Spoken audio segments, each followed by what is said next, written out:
কি কারণে আমার নরমাল ডেলিভারি হয়নি? কি কারণে আমার ১ম এ সিজার করানো লাগছে? আ এই বিষয়টাই আজকে ক্লিয়ার করব আপনাদের মাঝে। হ্যালো ভিউয়ার্স, আসসালামু আলাইকুম। সবাই কেমন আছেন? আশা করি আলহামদুলিল্লাহ আপনারা সবাই ভালো আছেন। আপনাদের দয়ায় আমিও ভালো আছি আলহামদুলিল্লাহ। তো ভিউয়ার্স, সবার মতামত কিন্তু এক না। সবাই কিন্তু স্বইচ্ছায় বা ইচ্ছাকৃতভাবে সিজার করাতে যায় না। ঠিক আমিও কিন্তু আ ইচ্ছাকৃতভাবে সিজার করতে যাইনি। যেহেতু আমার শাশুড়ি এবং আমার মা আমার কাছেই ছিল। আর এই ডেলিভারি বিষয়ে আমার শাশুড়ি আ অনেকটাই এক্সপার্ট। তার হাতে অনেক অনেক ডেলিভারি হইছে আলহামদুলিল্লাহ। তো সে আমার পাশে থাকতে তো আমি কিন্তু হুট করে বা ইচ্ছাকৃতভাবে সিজারে যেতে পারি না। আমার শাশুড়ি, আমার মা আমার সাথেই ছিল। আর তারা আমাকে পর্যাপ্ত পরিমাণে সাহস দিয়েছিল নরমাল ডেলিভারি করার জন্য। আর আমি কিন্তু তাদের সাহসিকতা হয়ে নরমাল ট্রাই করেছিলাম। আর আমি ১ম প্রেগন্যান্সির শুরু থেকে যখন শেষ পর্যন্ত চেকআপ এ ছিলাম, তখন কখনোই কিন্তু কোনো ডক্টররা আমাকে বলেনি যে আপনার নরমালে হবে না।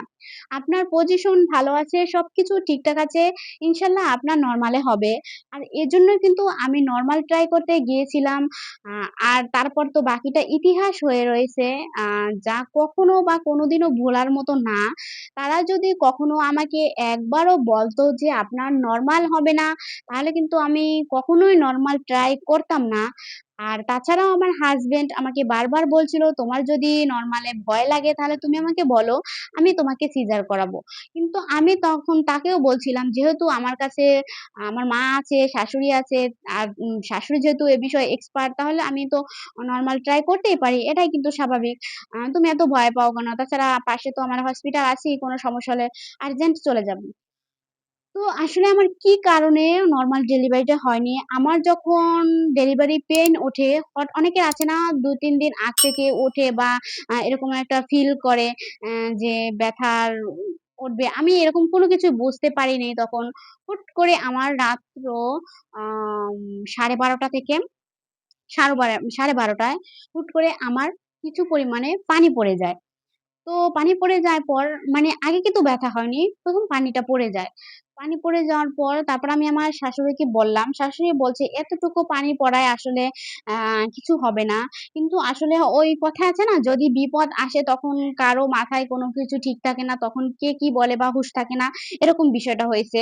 তখন সে বলছে, "আসলে এতটুকু পানিতে কিছু হবে না।" আর এই পানিটা পড়ে যাওয়ার পর থেকে আমার কিন্তু ডেলিভারি পেইনটা ওঠে।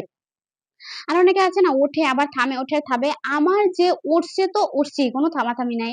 তারপর প্রায় ঘন্টা ২ আমাকে বাসায় রাখা হয়েছে। তো আমার যত ১ মিনিট যাচ্ছে তত বুঝে আমার একটু করে ব্যথা বাড়ছে। এরকম কিন্তু আমার বাড়তেই আছে, কোনো থামাথামি নাই। তখন ভাবলাম যে না আর বাসায় দেরি করা যাবে না। তখন আ হঠাৎ জরুরি অবস্থায় অ্যাম্বুলেন্স নিয়ে আমার কিন্তু তখন রাত্র আ ২টো ২টো সম্ভবত ২টো ২.৫টা বা ৩টা এরকম মনে হয় ১.৫ ২.৫ ঘন্টায় মনে হয় বাসায় রাখছে। মেবি এরকমই হবে। তো তারপর নিয়ে যায় হসপিটালে। হসপিটালে নেওয়ার পর তারা আমাকে কি করলো, অ সিজারে কিন্তু নেয় নাই। তারা আমাকে আ বাচ্চা নরমালে আনার জন্য একটা ইনজেকশন পুশ করা হয়। সে ইনজেকশনটা দিল। তারপর সেলাইন দিল। আ তারপর অনেকক্ষণ রেখে দিল। আমার কিন্তু কোনো পেইন থামাথামি নাই। আমার কিন্তু প্রচুর পরিমাণে ব্যথা চলতেছে। আর আমি প্রচুর পরিমাণে কান্না করতেছি, চিল্লাপাল্লা করতেছি যা এই মুভমেন্ট আসলে কখনো ভোলার মতো না। পুরো হসপিটালটা মনে হচ্ছে আমি একাই মাথায় করে নিয়েছি।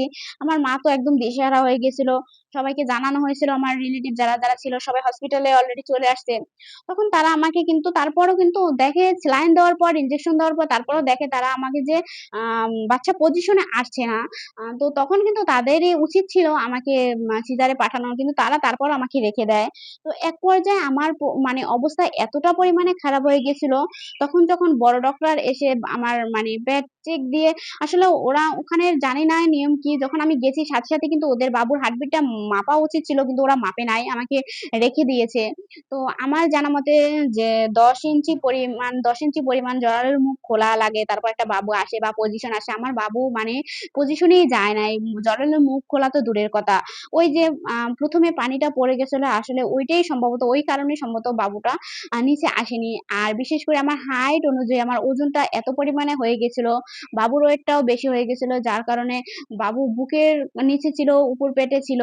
আ বিশেষ করে এই বিভিন্ন কারণে আমার আসলে নরমাল ডেলিভারিটা হয়নি। তারপর যখন বড় ডক্টর এসে বাবুর হার্টবিট মেপে দেখে একদম হার্টবিট মানে আ একদম নেমে গেছে। তখন তারা বলল কি বাবু রাখা যাবে না, মানে বাবু বাঁচবে না ডাইরেক্ট এরকম বলে দিছে। মানে আমার আত্মীয়স্বজন সবার কাছ থেকে সই নিয়ে তারা আমাকে এমার্জেন্সি সিজারে ঢুকানো করে। তারপর কিন্তু আমার সিজারটা হয়। তো আমি আপনাদের উদ্দেশ্যে এই কথাটাই বলব, যখন আপনারা এরকম কোনো কিছু লক্ষণ দেখবেন যে আগে পানি পড়ে যায় বা পড়ে গেছে, অল্প হোক বা বেশি পরিমাণে হোক, আসলে তখন কিন্তু আপনারা আর নরমাল ট্রাই এর জন্য চেষ্টা করবেন না। যারা নরমালে ট্রাই করতে চান তারা অবশ্যই তৎক্ষণিক হসপিটালে চলে যাবেন তো যাবেনই। আর হসপিটালের লোকেরা যদি আছে না, সব হসপিটালে কিন্তু চিকিৎসা একরকম হয়ে থাকে না। আর কিছু হসপিটালের ডক্টর, নার্স এইসব ওদের কারণে কিন্তু রোগীরা মানে মারাও যেতে পারে, এরকমটা কিন্তু হয়। যেমন আমাকে নিয়ে ওরা যে এতটা পরিমাণে কষ্ট দিছে যা বলার মতো না। আমাকে যদি ওরা সাথে সিজারে দিত, যখন ওরা দেখছে যে স্যালাইন ইনজেকশন দেওয়ার পরেও বাবু আসে না, তখন কিন্তু তারা আমাকে সিজারে দিতে পারত। তাহলে আমার এত কষ্ট হতো না। তারপর এর ভিতরে বহুত কাহিনী আছে। দেখা যায় এত সবকিছু বলা যায় না। তারপর আমার বেবি যখন হয় তখন নাকি আমার বাবুর মাথা এরকম লম্বা হয়ে গেছিল অনেক। আ তো আমার হাসব্যান্ড বলছে, শাশুড়ি বলছে, তারপর নাকি কান্না করে নাই। তারপরে আরো বিভিন্ন কাহিনী আছে ভাই, যা বলার মতো না। তো এগুলো দেখা যায় সবকিছু বলা যায় না একটা ভিডিওতে। তো প্লিজ আপনাদের কাছে বলব, আপনাদের যদি কখনো ডক্টররা বলে যে আপনাদের নরমাল হবে না, তাহলে আপনারা নরমাল ট্রাই করবেন না দয়া করে। দেখা যায় এটা কিন্তু একটা ডেলিভারি বিষয়টা একটা জীবন মরণের বিষয়। আ তো এই বিষয়টা সবাই আপনারা কেয়ারফুল থাকবেন। আপনাদের হাসব্যান্ডকে বলবেন, আপনাদের পরিবারকে বলবেন, সবাইকে বলবেন এই সময়টা কালে যেন বাসায় না রাখে। আ এই আরকি। তবে নরমাল ট্রাই করা ভালো। নরমাল একটা বেবি হলে কিন্তু আপনার মানে দেখা যায় সারা জীবনের জন্য ভালো। সব দিক দিয়ে ভালো। একটা সিজারিয়ান ব্যক্তির যে কতটা কষ্ট হয় মরার আগ পর্যন্ত তা একজন সিজারিয়ান ব্যক্তি জানে যে এর আসলে কতটা কষ্ট বা কতটা যন্ত্রণাদায়ক। আর নরমাল হলে তখন একটু আপনি কষ্ট করবেন, তারপর কিন্তু আপনি যেই সেই। আ সব মানে দেখা যায় অনেকেই আছে ইচ্ছাকৃতভাবে সিজার করে বা কিন্তু নরমাল ট্রাই করা উচিত আমার মতে। আমি ট্রাই করেছি আল্লাহর রহমতে কিন্তু হয়নি, কপালে নেই। যাই হোক ভিউয়ার্স, আপনাদের যদি কোনো মন্তব্য থাকে, কোনো কিছু জানতে চান, কোনো বিষয় যদি জানতে চান অবশ্যই কমেন্ট করে জানাবেন। আমি কিন্তু আপনাদের জন্য আ কমেন্টের রিপ্লাই দেব বা সে বিষয়ে ভিডিও নিয়ে আসব। প্লিজ দয়া করে আমার চ্যানেলটি সাবস্ক্রাইব করে দেবেন। যদি আমার ভিডিওগুলো ভালো লাগে, যদি আমাকে ভালো লাগে তাহলে অবশ্যই সাবস্ক্রাইব করে দেবেন। আজকে এ পর্যন্তই। সবাই ভালো থাকবেন, সুস্থ থাকবেন। Tata, by, by. আল্লাহ